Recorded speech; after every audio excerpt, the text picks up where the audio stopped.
Welcome to Good Life. I'm Dean Wilson. So glad you've joined us, whether you're on Good Life TV around the world or via the Good Life podcast, Good Life Conversations. It's so great to have you with us. And we have some great guests with us today. Chris Nikic is with me, along with Dan Grebe. Dan's in the black shirt, and Chris is next to him. Guys, welcome. Thank you for having us. This is an amazing story, and I really want to get to the story. But either one, Dan or Chris, talk a little bit about Chris's early life, because I know there was some real health challenges. I think, related to his trisomy 21, Down syndrome. I know there was an open heart surgery and so forth, but can one or both of you talk a little bit about kind of his early life and some of the challenges that he faced as a really young man? Go ahead, Chris, share them. So a couple of years ago, I was never been called Down syndrome before. When I was born, I had to overcome the ear surgeries, the 5 months open heart surgery. I had eating challenges, and my neck was too weak to actually go on the Disney rides. And then at the point, I knew that I had to overcome those things, and we've been told by the professionals that I couldn't do anything. Yeah. So my dad told them one day that he said, "You got to start treating my son special, and we need to treat him like gifted." And just like my dad treated my sister gifted, she was an Ivy basketball player.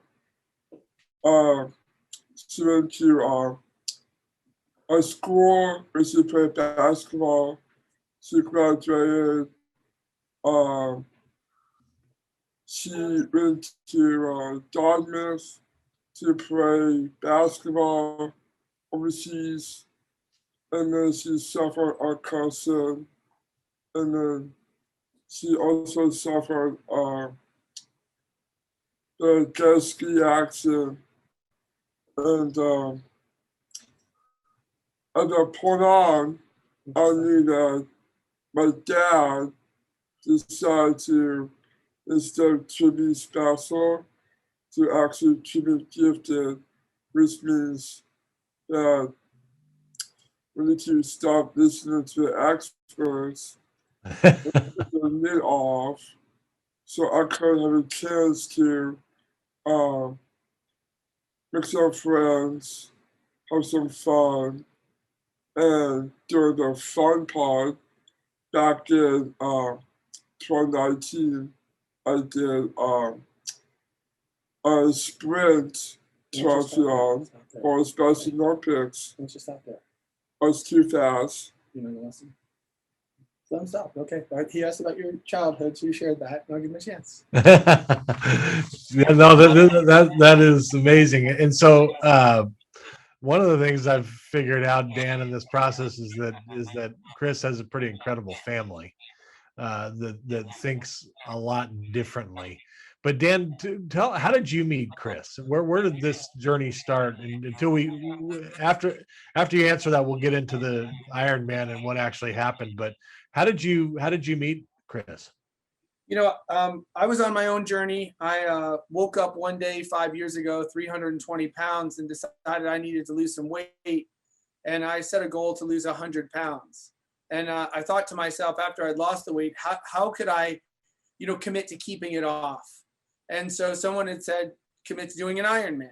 And see, an Ironman is an event that requires almost a year of training to do the full event. And I figured, well, if I did that, I would now have to not only lose the weight, maintain the weight for a year for the training so that I could do the race. And when I asked somebody, what does the average person do? They said an average person trains 1 year and does an Ironman. I said, great, I'm going to train for 1 year and then I'm going to do 10 Ironman, which will ensure that I keep the weight off for a number of years. And so I did that. I traveled the world. I did Ironman all over the world, several full distance and several half distance Ironman. And then I had completed my goal, and I figured, what's the greatest way that I could thank God for restoring my health in my 40s? And so I started looking for someone that I could also help become an Ironman. See, success is not about what you do, it's about who you become. And becoming an Ironman requires that you learn a certain amount of disciplines in terms of the sports, but also the internal disciplines, the training when no one else is training, the waking up early, the eating a different diet, the mental capacity growth that is required to do it. So I went on a search to find someone to do it. At the time, I thought it would be a blind person or an incapacitated person, because those are the only people that have ever been led in an Ironman. So I went out looking for one of those two people. It took me over 8 months, and I still could not convince anyone to do an Ironman with me. And I'm starting to believe that maybe this desire I had in my heart to serve God and his people by helping someone else becoming an Ironman was probably not going to be a dream I was able to see come to fruition. At the same time, a triathlon club in which I'm the captain of started a partnership with Special Olympics. Now, I was away on business, so I couldn't be at their first meeting, and they kind of selected out who was going to train with the Special Olympics athletes. Well, Chris was training with another person, so he wasn't even at that event. And as Chris said earlier, he got too fast for his Special Olympics coach, a fantastic woman by the name of Simone. He actually got too fast for her on the bicycle, and so she did the most brave and biggest exhibit of character I've seen, and that is she allowed someone else to coach him, and she went to help him. And they came back to our club and said, who do we know that's very aggressive, a little bit crazy, and has a big heart? Everybody pointed towards me. You think your Uncle Dan's a little crazy? Yeah. And so that's how the two of us got connected, and the rest is history. So God answered my prayer, and at the same token, the Nikic family were looking for two things. They were looking for a guide that could help Chris get to the next level, which would be a sprint triathlon, a 10-mile-an-hour race to about 10-mile race to about a 30-mile race. And they were also looking for what Nick says is someone that is younger and better than them, a family that was younger and better that could be there in case Chris needed someone. And in God's perfect timing, all those things just happened to play out. Exactly what I needed and exactly what they needed for our temporary and long-term goals all came together. Wow. Well, Dan, I don't know exactly what you do, but one thing you should be doing is public speaking. Well, thank you. Yeah, I think I'm inspired just sitting here, but no, that's really cool. What an amazing, God is so good. It's just amazing to me. You said earlier before we came on about how kind of things were weaved together. I think that's amazing how he does that. So let's talk about this, because this is, the essence of what we're talking about here is triggered from this event that happened, which Chris is the first trisomy 21 Down syndrome individual who's ever done an Ironman. And I was doing a little research this morning about how many folks are born with trisomy 21, and it's in the United States about 1 in 700, worldwide about 1 in 1,000. There's 385,000 babies born every single day in the world, which is 140 million in a year. So the numbers of folks that are born with this extra chromosome, this trisomy 21, are big. There's a lot. So to think about, we're talking to right here, this guy who is the first one. That's incredible. So Chris, I want to say congratulations to you, because you're amazing and you're an inspiration, and to do what you did is incredible. So Dan, Chris, let's go back to that. It was last November, just a few months ago, in Panama City Beach, Florida. And let's talk about that day. And I learned a lot about the Ironman competition or the Ironman thing, which I didn't know about. Maybe some people don't know about, but describe the three parts to it, Dan. And I think you have to do it in 17 hours? That's correct. So you have 17 hours to complete a total of 140.6 miles. It starts off with a 2.4-mile swim, and in this particular race, it was in the ocean. And then you transition from the swim to a bicycle, which is how far? 112 miles? Yeah. 112-mile bike ride. And then what do we do after that? The marathon. And how long? Just run a marathon. A 26.2-mile marathon at the end for a total of how many miles? 140.6 miles. And how many hours do you have to do it? 17 hours, yes. Unbelievable. And I was reading about and Dan, you were with him, and so you're in the water. So I mean, talk about this. I mean, you're there.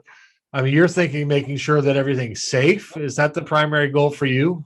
Right. So I serve a few different roles for Chris. Now, number one is Chris has an intellectual disability, obviously Down syndrome, which affects a lot of areas for him. Number one is he has hearing issues. He talked about how he had hearing surgeries. How many ear surgeries did you have? 4 ear surgeries. He had a open heart surgery when he was 5 months old, right? 5 weeks or 5 months? 5 months old. He's got a lot of that. His body is predispositioned to have struggle to generate muscle tone, so he has to work extra hard to generate muscles. And then outside of that, he has the intellectual part, which is he struggles to know what distance looks like. So if I was to ask Chris, hey, how far is 100 miles? He would maybe point across a parking lot. Or if I say, Chris, how long will it take for us to walk across that parking lot? He may say it's a little bit longer or a little bit shorter because he doesn't really quite understand distance and time. So my role is number one, safety, obviously. Keep him safe in the ocean, on the bicycle, and on the run. You know, we're taking him to the extent of human exertion, not to the extent of Down syndrome exertion. You know, he's doing what only 1% of the population in the world will do. So I have those roles. And then outside of that is I have to help him pace. I have to get him into a pace that will keep him moving fast enough that he'll make his cutoffs because he doesn't understand his cutoffs. Ah, wow. And then I'm in charge of his nutrition and hydration too. If I didn't have enough stuff that I was in charge of. Well, and I read about kind of what happened on the bike. So, and that number one, that there was a fall. I mean, I think he was coming down a hill or something. And did he crash on the bike? Yeah, what happened? So, around 40 miles, I stepped on an ant pile. 20 miles. He stepped on it. He stepped into an ant pile 20 miles in. And then what happened? And then I went really fast, and the bike was out of control. And I guess the bike, on purposely, went to a bump, went to a skid, and I knew that while I was skiing the bike towards Dan, and Dan was trying to get away. And he's like, what the heck, man? Why are you doing like this? Well, tell him how fast you were going when you crashed your bicycle. 21. You're going 21 miles an hour. You hit Oh my God. You started to skid. You crashed your bicycle, and you scared your Uncle Dan. And then when I came back and saw you, what did you say? You told. Well, so he was going down a decline, and he got up to 21 miles an hour. He got a little out of control. And when I tried to tell him to slow down, he didn't hear me. And I told him to slow down again. He didn't hear me. And the third time he did hear me, he grabbed onto his back brake. At the same time, he hit a little bump. He lost control, and he began to crash. You know, it's a very scary thing because he started to skid towards me. And rule number one of being a good guide is, you know, obviously do everything you can to protect the athlete, but make sure the athlete doesn't also take you out. You know, the whole idea of being a lifeguard, you know, make sure you save the victim, but you also don't drown yourself in the process because you're no good to the victim if you're drowned yourself. Right. I was able to get away from him. So he didn't crash us both out. But while I got away from him, I could hear him behind me going down, his body hitting the ground, his bicycle, you know, scraping across the road. And all I can think of is like, God, this cannot be how this race ends. Right. Just 20 miles ago, he stepped in an ant pile and had ants that went all the way up his body, and they were red ants and they were biting him. And we had never planned for that. And I figured like that was our trial. That was our issue. We already made it past that. And now here we are, Chris is crashing. And the story is going to be first person with Down syndrome gets injured in Ironman race. Ironman never allows another person with Down syndrome to do this. That's what's going through my mind. I'm thinking about like, how am I going to go and tell his father that we're at the hospital now? All of those things, you know, when you crash at 21 miles an hour on a bicycle, that's usually at a minimum a broken collarbone. And, you know, all that's going through my mind. I end up getting my bike down and I'm way in front of him now because I stopped while he was skidding out. And I get off my bike, I turn around, I run back towards Chris. And I mean, tears are already starting to form in my eyes. And Chris pops up and he's literally jumping up and down going, Dan, I crashed my bike. I crashed my bike. He's laughing and he's having a good time. And I'm like, oh my gosh, you are killing me, Chris. Stop it. And he was pretty much fine. He had a scraped up knee, he got some road rash. His bicycle was fine, you know, and he was ready to go. And we were able to remount our bikes and continue. This is a great story. You know, Nick, Chris's dad said before the race, like, Dan, everything's going to be fine. Just calm down. And if everything's not fine, God's just going to create a great story for us all to tell. And I wish I'd have put my hand over his mouth and said, stop saying that, Nick. I don't want it to be a great story. I just want to talk about how we started and we finished. And it was no big deal. Right. But that wasn't the plan that day. And Chris did, you know, what he's done so many times in his lifetime. And over the course of the last year plus training with me, is he did what he's done so many times, which is he surprised all of us. Surprised us all again. So I'm reading this article about this story, and in this moment, you know, there was a moment, I guess, and maybe you can describe it where Chris's dad Nick kind of clutched him and whispered in his ear, "Are you going to let your pain win, or let your dreams win?" Yep. Was that kind of was that what did that do? I mean, how did that affect the moment in terms of continuing on? Well, that was the turning point in the race. That would have been the moment where it either all ended or it all really began. And so I'm going to let Nick share with you his interaction with his dad. And then I'll share with you my interaction with his dad, because we both took different things away from that moment. And it's very special that what he said and how he said it. So Chris, you hit the wall at mile 10. Tell him what happened when you hit the wall. Now, before he does, I'll tell you what the wall is.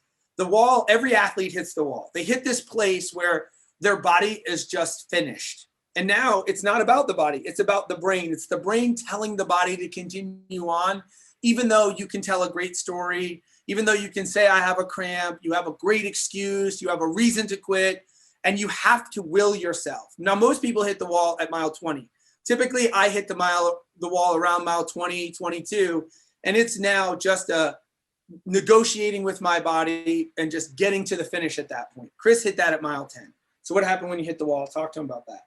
So when I hit the major wall on mile 10, someone had to call my dad, and he came out, he pulled me aside, and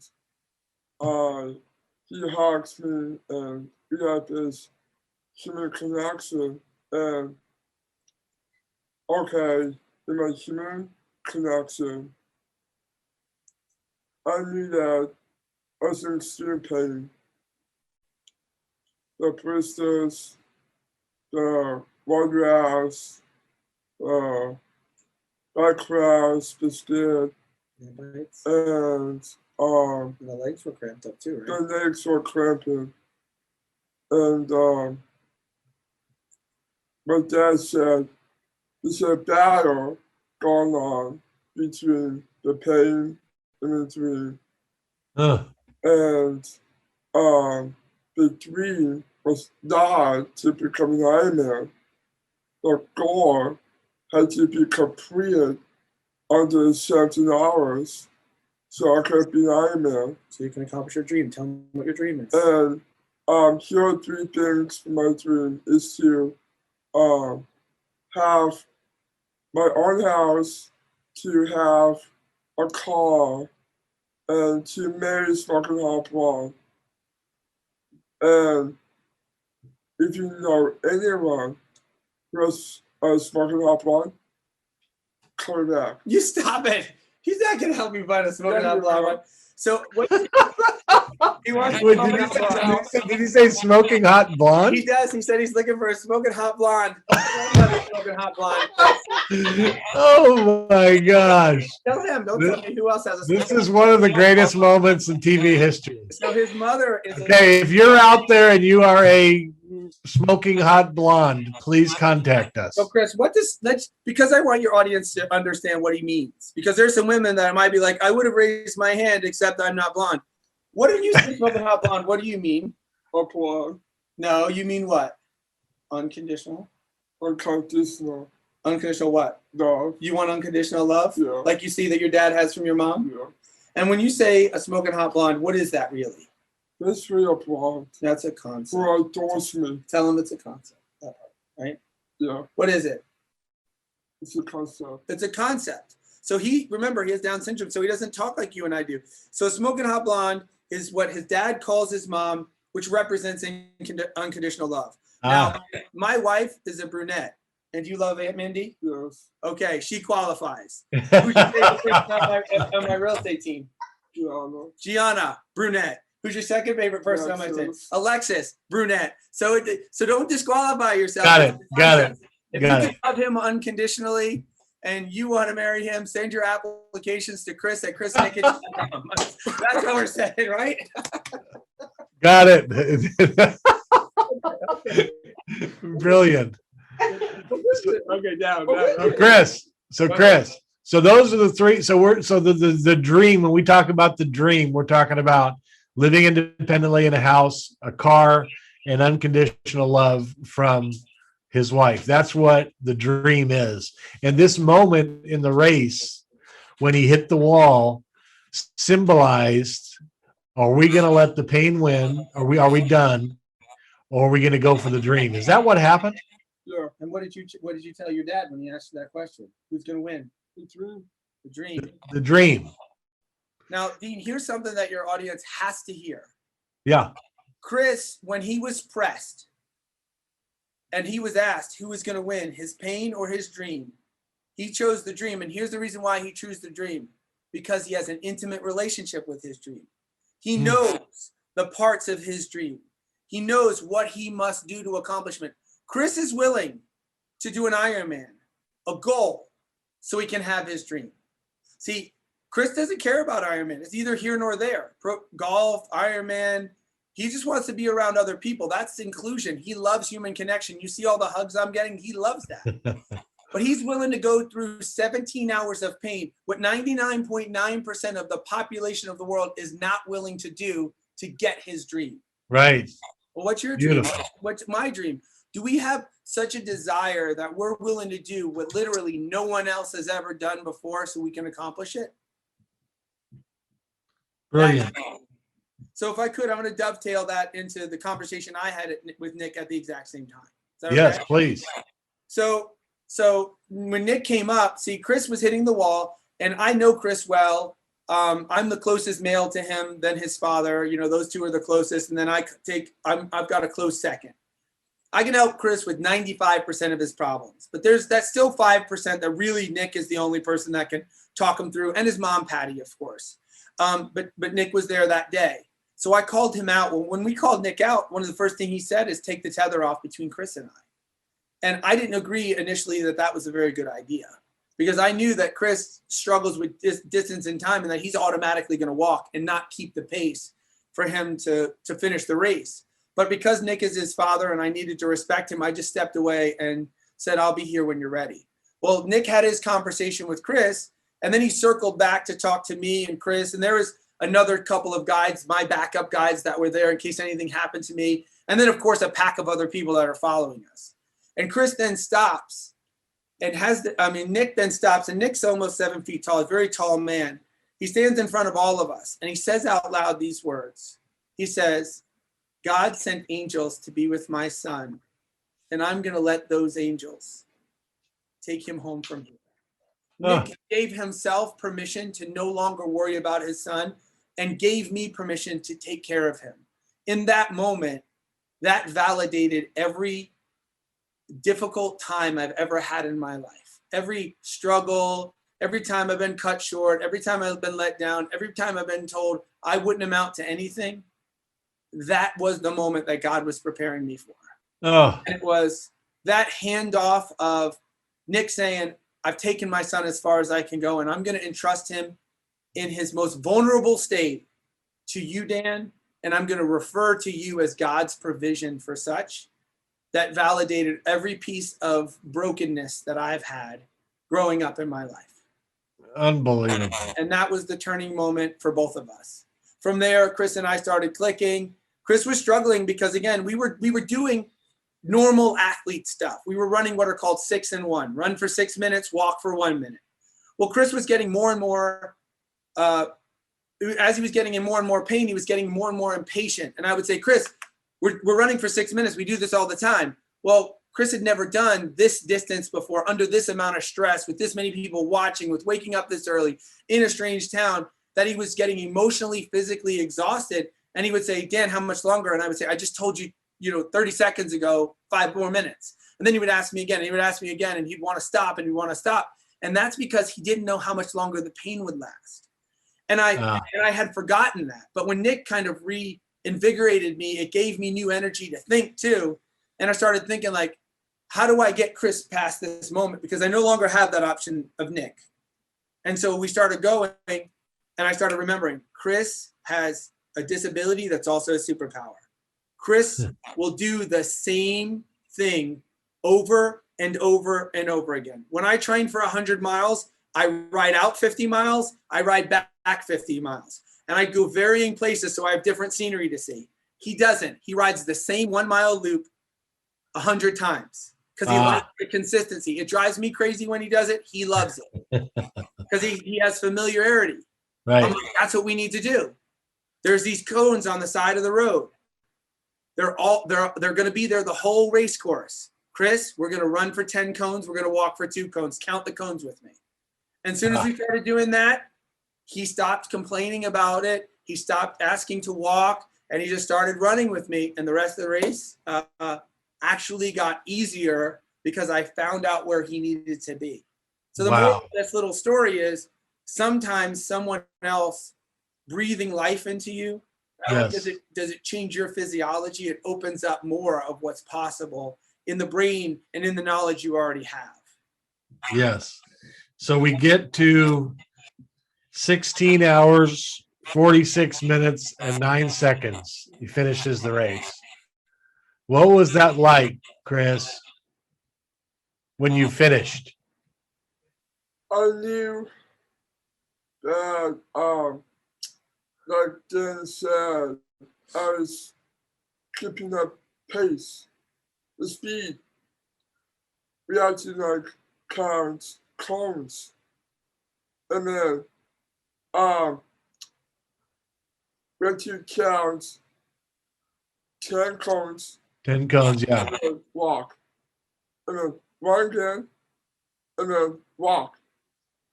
And then Dan told me if I give him the last 2 miles, if I give him the personal best for the last 2 miles, I would hug his race state team.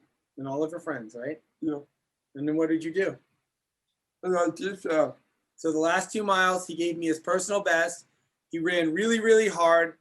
And then at the end, I said, Chris, we have half a mile left. We could walk it in if we want to. We're not going to. We're going to set the bar high for the next person that comes behind you with Down syndrome. But you can hug all your friends on the way in. And so he actually led us through. And as we would enter into new areas of the last 2 miles, there was a corral system that we had to run through. And they call that the finishing corral, then the finishing chute. And as he would enter in, the first group was a series of folks that we trained with. They were there wearing his 1% shirts, and we stopped and we hugged all of them. There's videos of that. And then the next was my real estate team, where he's has an internship with them, and they all traveled up to watch him. And he got to stop and hug all of them. And then the last group that he got to hug were his his childhood friends, the parents that also were told that their children were going to have Down syndrome at the same time his parents were told they were going to have Down syndrome. Kids that he had grown up with since he was 1, 2 years old that had the same struggles as him. Those are the last people he hugged. He got to inspire his friends. And then after that, we got onto the carpet, we started running, and who yelled out? What did they yell out? Who yelled out? What did they say exactly? Where's Nikic? Oh. Basically, when I was running into the red carpet, and the voice of Iron Man, Mike Riley turned to his right. And then when he turned to his right, he said, Chris Nikic, you're an Iron Man. Getting past him, he went to his left side. And as I was crossing the line on his left side started saying, Chris Nikic, you're an Iron Man.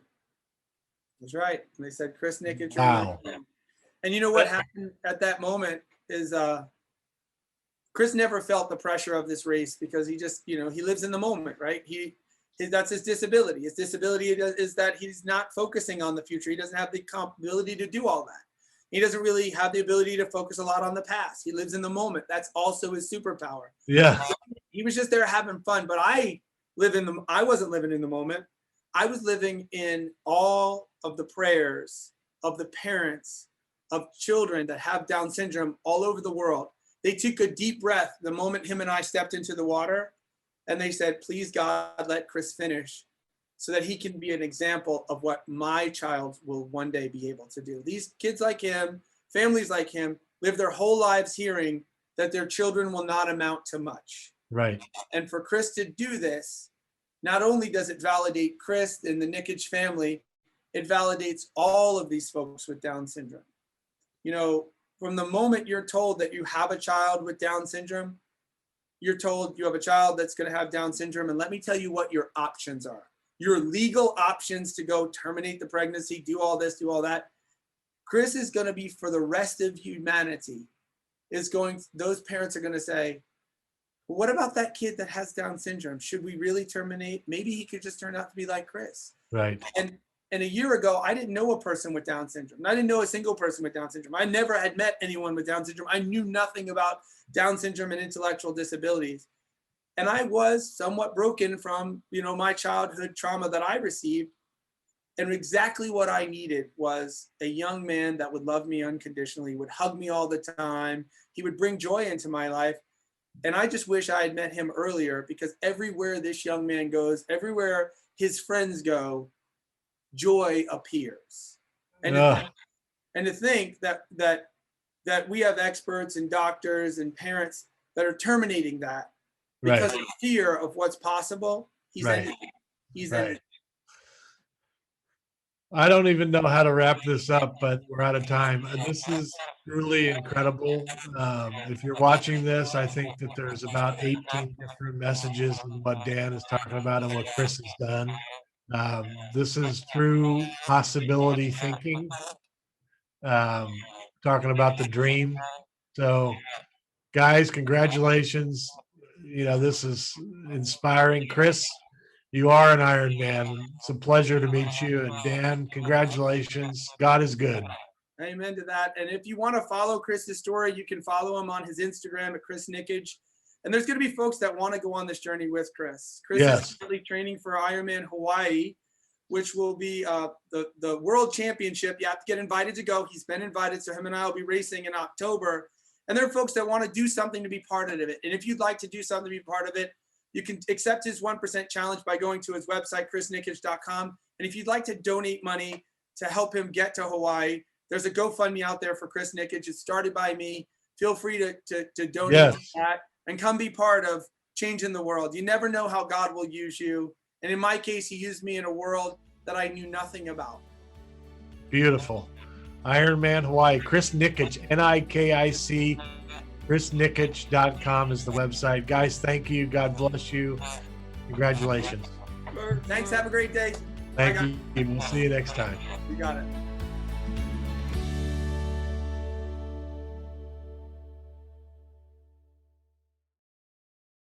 Welcome to Good Life. I'm Dean Wilson. Great program today. Kaylee Reynolds is with me. She works with youth as part of the Youth and Family Division of the YMCA. It's a wonderful story, great work that they do, so you're going to want to hear about it. Kaylee Reynolds, Good Life is next.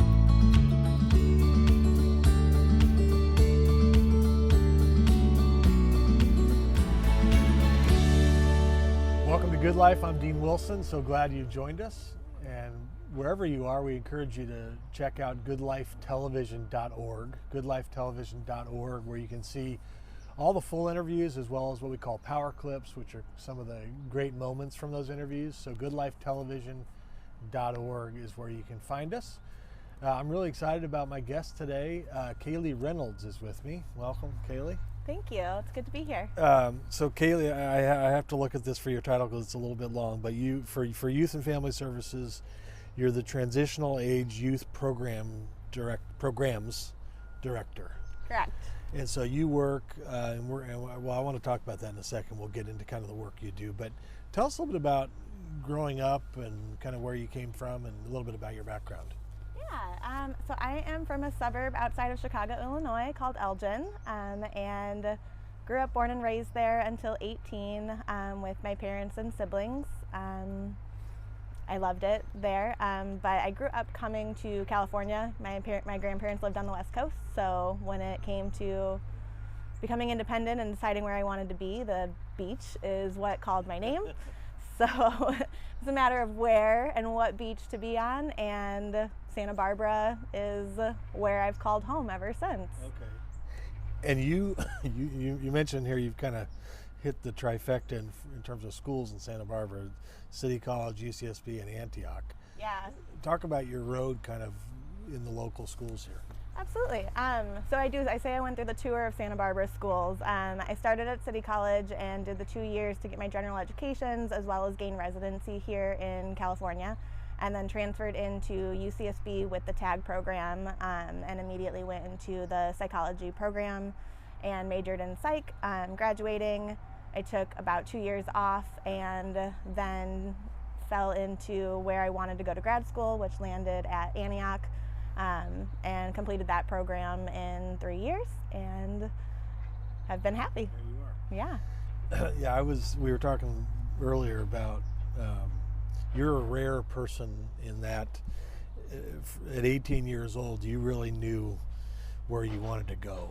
And it says here that you had a very distinct goal for a career path, which was to become a counselor for at-risk youth. Where did that come from? Your interest in this, your focus? Because a lot of 18-year-olds don't have a clue, frankly, or certainly an idea of what their career path is going to be. But you did. Talk about that. So I really wanted to be an attorney early on, and I think that's because I was really good at arguing my point and getting my point across. And it wasn't until I took a psychology class in high school that I learned you could be a voice for someone without arguing for them, and actually being a place to listen and a safe place for them to really express and find their own voice. And I had a friend that really shared her experiences and her history with abuse and some of the traumas she had gone through, and that was nothing like I'd ever experienced or knew about. I was very lucky in that aspect, and we used to talk about her opening a place that kids could go where they could be safe, and where I would be the person that they could talk to and find that safe voice and kind of figure out the next steps. And so I knew I wanted that really early on, and it's great. Yeah. Listening, that's really important, isn't it? Yeah, it's more important than speaking for them, and I think it took me a little bit to learn that you don't have to talk to someone for them to have a voice. That's a really well said. Interesting. What I wrote down here as I was reading about you is I wrote down compassion is a really good thing. I don't know, it's kind of random, but compassion in today's world is so important. And I think in the work that you do, one of the things I was wondering about is you came in with this heart for at-risk youth and to be a listener and is it hard when you see it over and over again to remain hopeful, compassionate, to not grow cynical or kind of the routine of it, because you're doing this for a living, which I think in these types of fields and social services, I think that there can be a high burnout because it's tough work. I mean, it's not easy. Yeah. But talk a little bit about this as a career path and how you've kind of retained your compassion and your hopefulness. I mean, I think you just said it. It's definitely not easy. It takes a lot of self-care, a lot of being open and processing with myself and my clinical supervisor. I've always had a really great team and great supervisors, great clinical supervisors to rely on, bounce things back off of, and know that I'm not alone doing this. I work with clients a lot one-on-one or run programs individually and have for a long time, but I'm not alone and I have a big support system, and so I think that's what's been really important, and I rely on my outside support system. I've got great roommates and friends and family, and it's more rewarding than it is bad. Huh. Yeah. And do you get to see, I mean, how, like, and we'll talk about the mechanics of kind of how these programs work, because I learned a lot about that, but are you able to kind of follow people, I mean, in terms of outcomes or where they end up, or are you able to kind of know where people go from you and from the transitional environment to wherever they end up? Sometimes. Definitely not all the time, which is probably the hardest part of the job, is potentially seeing someone one day and not seeing them and next and not knowing what's happened, right. Especially after building relationships or rapport with some of the youth. But a lot of times they come back, they resurface to check in, they come back to town and want to reach out. We get letters in the mail, thank you cards. And so, I mean, even though we don't know where a lot of them go, I have a hope that it's mostly good places. Yeah. Yeah. So let's talk a little about where you work and kind of, so for people who may not know, talk about what is Noah's Anchorage. Just talk about Noah's Anchorage to start, and then we can talk about it. Yeah, so Noah's Anchorage is one of the 4 programs that make up Youth and Family Services through the YMCA, and it's a youth crisis shelter for youth 12 to 17 and their families to be able to come in and get crisis mediation, support from counselors, after-school support. There's short-term residential services where they can stay up to 90 days pending need and circumstance, where counselors are all trained and work with the youth and families to safely reunify. Safety is the biggest concern at Noah's, and so it's a safe place for youth and families to be able to go and get support when they may feel like they're at their end. And so what's a typical situation that shows up? I could say it's anything from a youth being scared to go home because they've got bad grades on a test and not knowing how a parent might react, or a parent not really understanding, or if during COVID, how to keep their kid in the house and keep them safe, and feeling like they're at their wits' end and potentially just needing that bit of cool off and that bit of reprieval so that they can come back together with that calm mindset and work with a counselor, practicing effective listening skills and work towards a common solution, getting them home safely. So it's a place for cooling off. Yeah. Cooling off, and for youth to go and feel safe, feel like they can be themselves, feel less pressure, no judgment, get their needs met. And then talk about My Home. So My Home is a transitional living program that provides intensive case management focused on independent living skills. And so that's geared towards really helping youth entering adulthood, 18 to 25, find housing resources, secure safe, stable, permanent housing, which is really hard at a young age, especially if you don't have a background or a positive background. We work on employment skills, resume building, education support, financial assistance, and pretty much any other independent adult skill that they need support on. And then so talk about your role in terms of as the Transitional Age Youth Programs Director. What all does that entail in terms of how you're involved?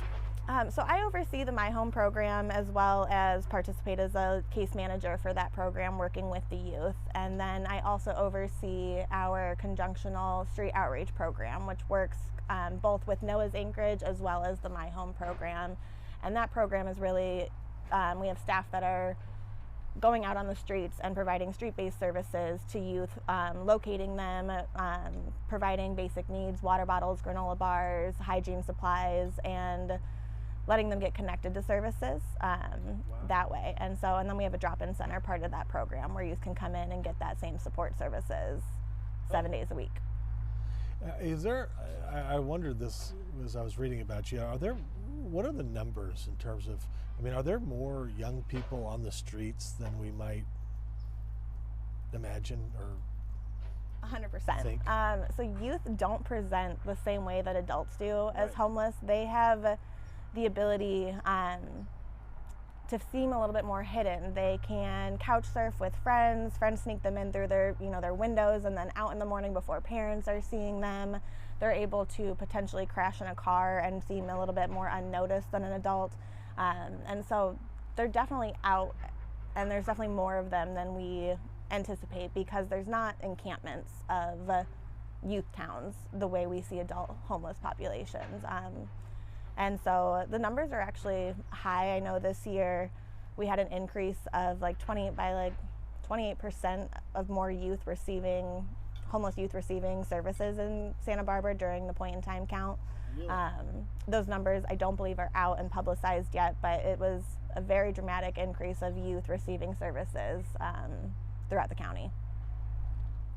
Wow. And what do you attribute that to? So I think that they're being tracked by services right now because with COVID, they really need to be reaching out, and so more service providers are connecting with youth in different ways than before. Prior to COVID, there were a lot of in-person requirements where youth had to be or show up to checkpoints or show up to physical locations, and now with COVID there's been a lot more phone services, online applications, and things that have allowed youth to get involved with services where maybe they wouldn't have before. So that's a good thing. It is a good thing. A lot more youth are being connected. It's scary to know how many more youth there are, but it's great to know that they're getting connected. And how long has this Youth and Family Services or this part of the YMCA been around? Has it been around a long time? It has been around a very long time.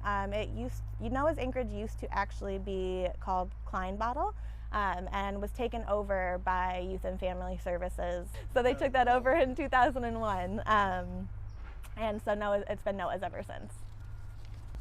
And you mentioned in here a client, kind of an example of a client. But talk us through kind of an example of a client and what like what this write-up is. Kind of give us an example of a client a little bit about what the average or a particular situation, background, what they received, and then where they end up. Yeah, so unfortunately I was supposed to have a guest here.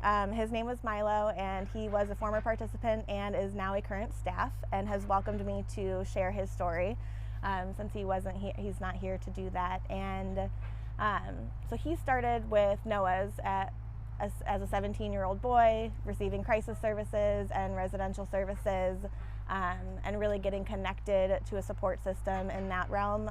He didn't have family in the area that was super reliable. He had come down to be independent and go to City College and just wasn't making it on his own. And so he found Noah's and started receiving services there. When he turned 18, he started working with our outreach program and was able to get connected to a lot of different services, get his basic needs met. He had personal property storage, do laundry, and really work on just building like his resume and case management criteria. He was able to find housing, but it just wasn't the most reliable or stable of situations. So he was on the wait list for my home and to be connected with housing that way, which eventually he was. Milo was one of the participants that entered a pilot program we had where we opened a shared house on the Mesa for transitional age youth, so 18 to 25-year-olds. We had a male bedroom and a female bedroom, and so he lived there for about 6 months. It was a fantastic pilot program. Unfortunately, the donor went a different direction with that house. So Milo moved out and found his own apartment and has been independently living successfully ever since, working as a manager at a hotel and now working with us as an outreach worker and kind of completing that full circle of support services. How old is he now? He's 21. 21. Yeah. That is great. So when you say outreach, so I mean, do you have people out on the streets Yes. trying to locate?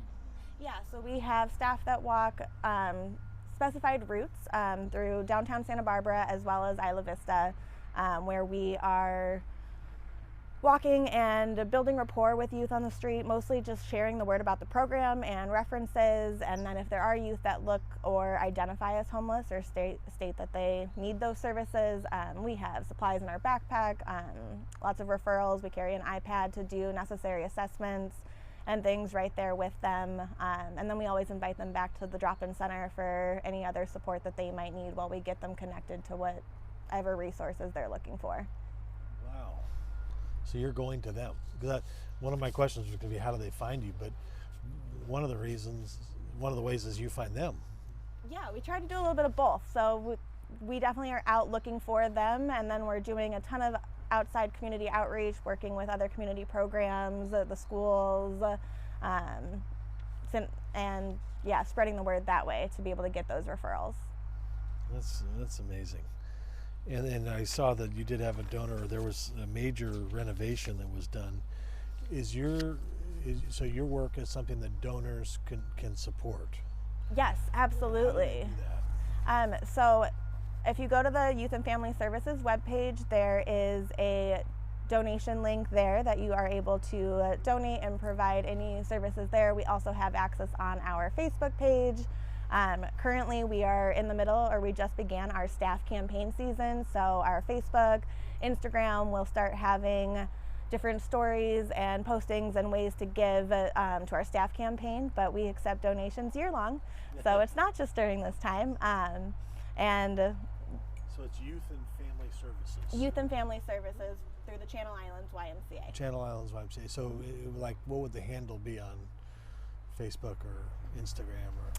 It is I think it's Santa Barbara Youth and Family Services on Facebook. I think it's also Santa Barbara Youth and Family Services on Instagram. Santa Barbara Youth and Family Services. Okay. And then, yeah. And then so donors could access you through any of those vehicles and they can give that way. Yeah, absolutely. Another thing I wrote down here is there's nothing more important on earth than helping hurting and lost people. I think that there's such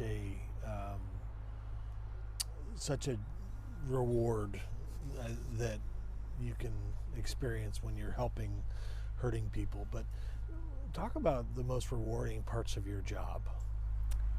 We talked a little about the challenges. It's not easy what you do, but what are the more rewarding aspects?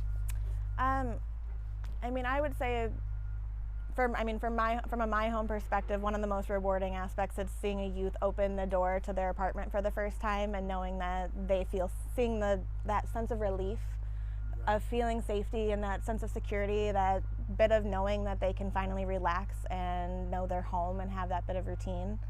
At Noah's, I think it's knowing youth feel safe and are really finding their voice, are able to express themselves with their family in a way that is healthy and that helps both of them achieve what they're looking for as a family unit and a family system.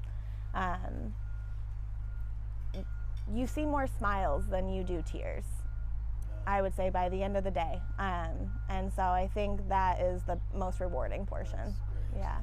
Yeah, I've read a little bit of research about the whole housing first kind of principle as it relates to homelessness in general, and how, and I've had this experience a little bit in the multifamily housing world of, it's amazing what a roof can do. You know, it's amazing what can happen when somebody has shelter, like what you described, you know, safety, or I can take a deep breath, you know, I have a place to live, I have, that's a powerful thing, isn't it? I mean, it really is. Yeah. Yeah. Because it seems like it's hard to get somebody to maybe look at other things or address other things until that's taken care of. But when that's taken care of, it seems like it opens the door to, okay, now I can look at this and I can look at that. But I mean, are you understanding what I'm saying? Absolutely. Does that make sense? Yeah, I think it definitely allows for that to really transpire when they have that housing first, to be able to then think about their employment, then think about what they want, because they can go to bed and they know where they're waking up and going to sleep. And I feel like knowing that every day is the most important thing. And I think a lot of times they have drive for those other things potentially first. School, employment. I mean, if you can't have a house without being able to pay for it. So they have this like drive to do more, but without housing, it really makes it hard to be successful in the other areas. Right. Yeah. Yeah, that makes a lot of sense. So so just to reset, so my guest is Kaylee Reynolds. She's works in transitional age youth programs, as the transitional age youth programs director at the Family and Youth and Family Services. I'm trying to get all this right, which is kind of a division of the YMCA. So there are 4 core programs then in Youth and Family Services. Correct. Is that right? Yeah. And so we've addressed, I think, 2 of them. Noah's Anchorage and My Home. The third one is the street outreach program Okay. that we've Oh, talked okay. about. Okay. And then our 4th one is the St. George Youth Center. And Yeah, so talk about that. I was going to ask you about that. So that is our 4th program, and it is located out in the heart of Isla Vista, and it supports youth 5th through 12th grade and has after-school enrichment programs. Right now they're doing a Get Up and Go series where there's after-school pods from Monday through Thursday. So they're either Monday, Wednesday, or Tuesday, Thursday, where youth are able to do outdoor activities that are structured and supported. And outside of COVID, we normally have, class after-school tutoring. We have parenting groups. They've done leadership programs for youth,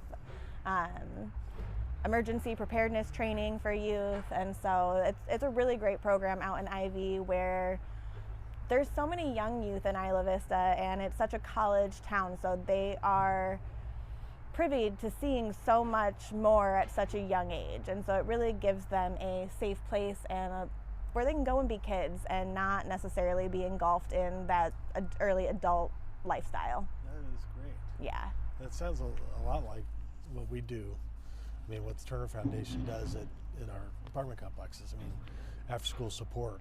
Yeah. And I've read that where kids spend that after school to dark window is hugely important in terms of juvenile delinquency statistics. That if there's a safe place to go where there's positive stuff going on versus the alternative.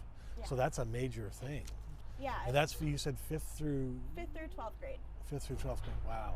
So you guys really then support from 5th grade all the way up. I mean, in terms of the yeah. So whatever's youngest, 5th grade or 12 years old, all the way to 18, because Noah's is 12 to 17. Okay. So. Beautiful. Well, this is great. Wonderful work. Thank you for what you're doing. Yeah, thank you. We appreciate it, and thanks for coming up. Yeah, thank you for See having you me. next time.